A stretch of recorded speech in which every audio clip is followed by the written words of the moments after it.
Meet the Sioux Indian. The Sioux were and still are among the most colorful and interesting of all American Indians. The Sioux lived upon the treeless plains.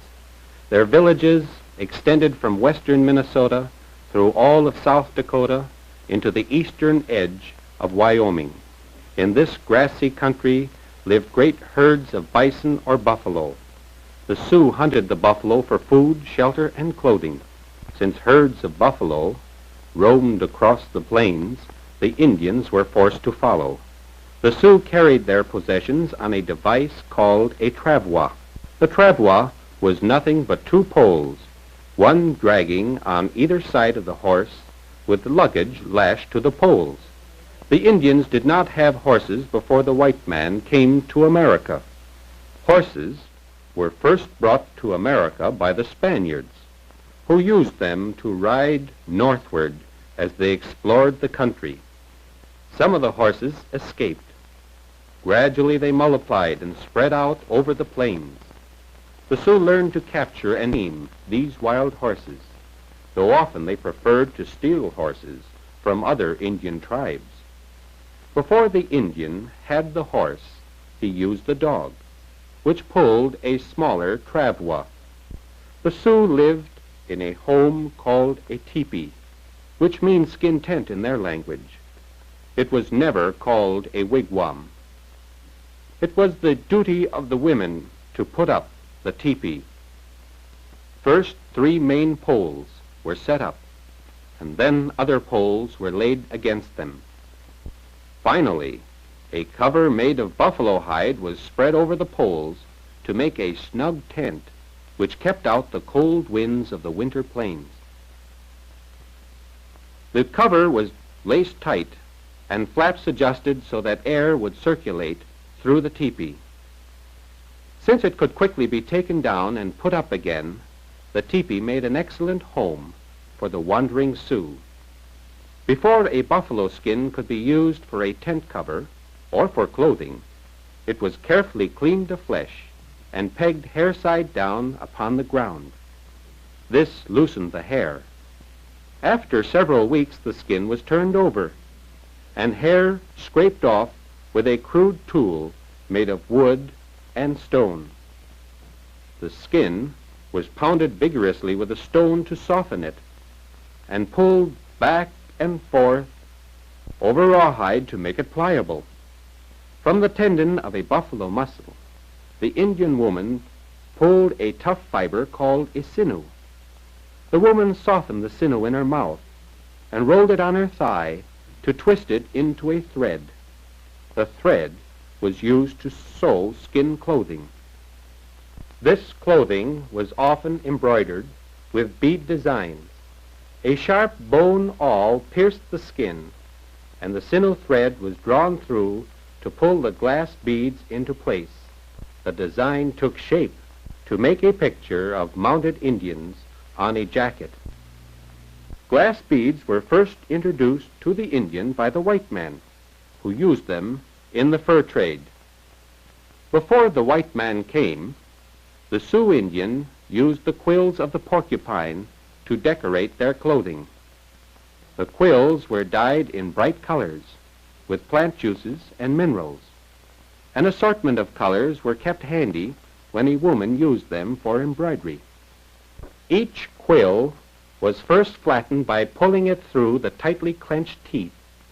This also softened the quill so that it could be bent and sewed back and forth until it made a bold and colorful design. The buffalo robe was warm, and the porcupine quill embroidery made it beautiful as well. The Sioux used almost every part of the buffalo.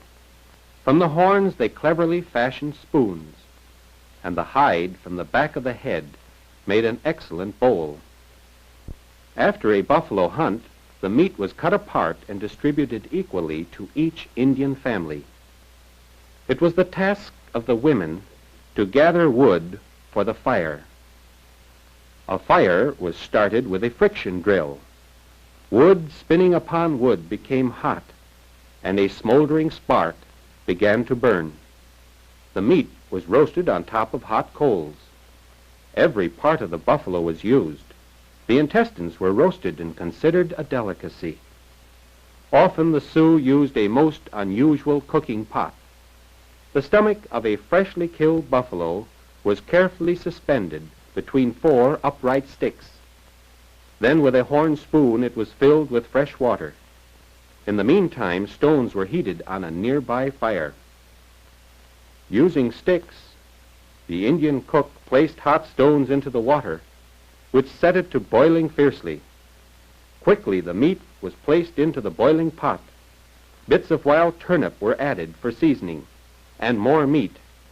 In a few minutes, the Indian had boiled meat, a nourishing soup, and a well-cooked buffalo stomach for dessert. The Sioux learned to preserve some of the meat for future use by drying it. To prepare it for drying, the meat was cut into very thin slices. The muscle structure was followed with the skill of a surgeon, so that wide, thin sheets of meat were cut away. This method is called jerking, and required the skill and patience of the older women to do it well. The thin slices of jerked meat were hung up on pole racks to dry in the sun. Slender sticks were poked through the slices to hold them out flat so they would dry evenly. After the meat had dried thoroughly to a golden brown, it was often used to make pemmican, which the Sioux call wasna. To make pemmican, the jerked meat was pounded between 2 stones.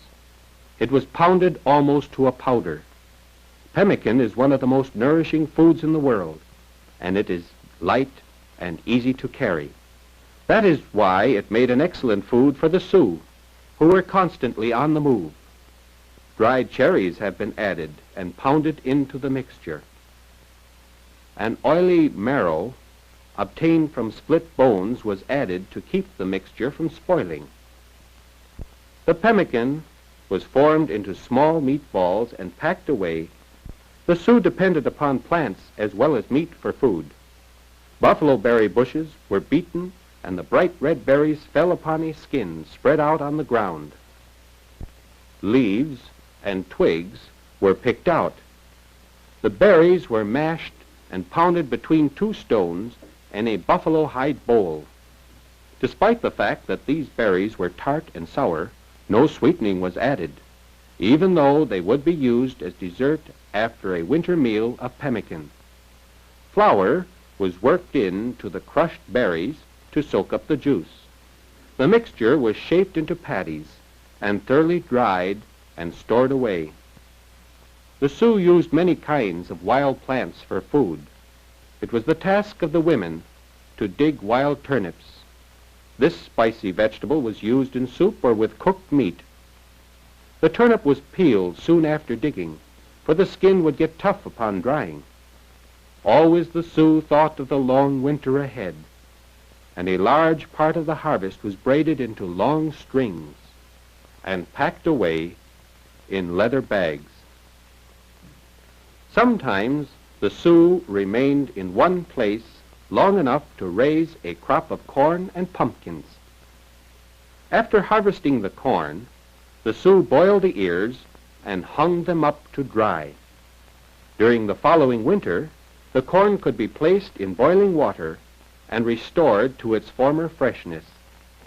Indian corn often had many colors. Red and black were as common as yellow. Fresh corn was roasted over a fire and eaten. Pumpkins as well as corn were harvested from the fields. To dry pumpkins for winter use, the Sioux first cut the pumpkin in half and scooped out the seeds. The half shell was peeled and cut into long spiral ribbons.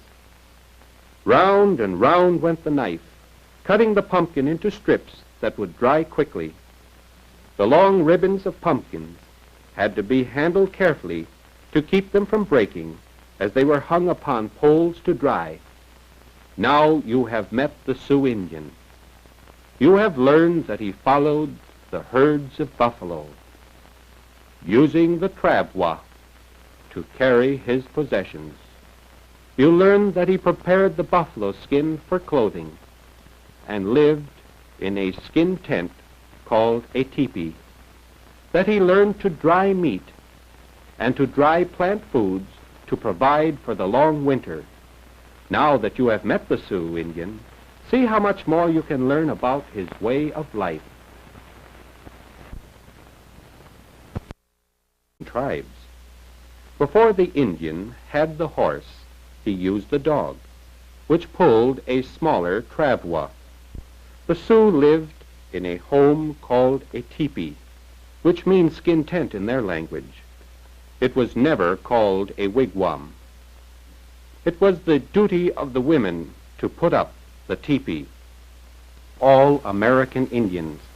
The Sioux lived upon the treeless plains. Their villages extended from western Minnesota through all of South Dakota into the eastern edge of Wyoming. In this grassy country lived great herds of bison or buffalo. The Sioux hunted the buffalo for food, shelter, and clothing. Since herds of buffalo roamed across the plains, the Indians were forced to follow.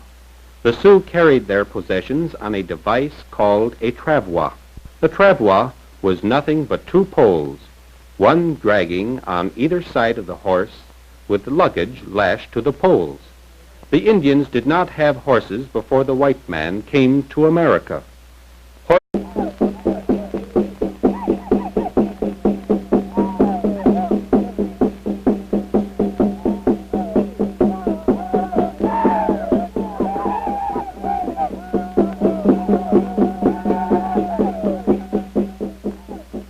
Meet the Sioux Indian.